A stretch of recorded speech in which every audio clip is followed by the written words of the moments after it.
I'm Ken Opplinger. I'm President and CEO of the Chamber of the Santa Barbara region. What we did is we took what was a typical chamber directory and turned it into a magazine that really talked to the people here in the community about the community.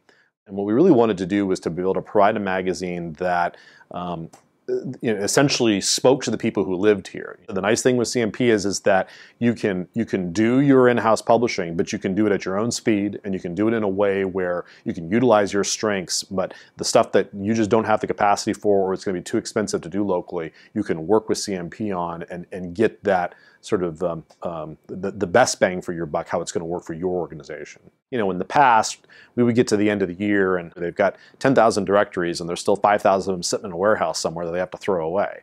We were really concerned about not having that happen. We're going to complete the year with all of those out in circulation, which was the promise to the vendors, the folks who were advertisers in the book. And I think that's what I really like about it, is that I don't have to go out at the end of the year to try and sell this thing again and feel like I didn't pull up my end of the bargain. We're very pleased with it. We looked at the bottom line at the end of the year. We got a book that met our needs. We got a book that our advertisers are happy with and that we're getting positive feedback from the community on.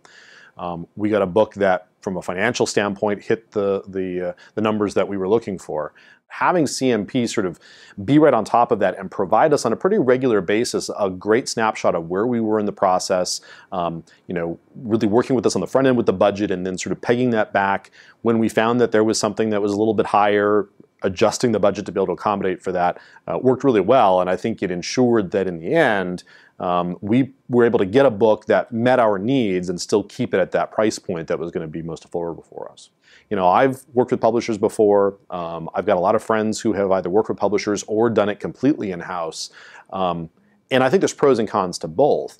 The option that we were given in this iteration with CMP was what I thought was sort of a nice happy medium, if you will.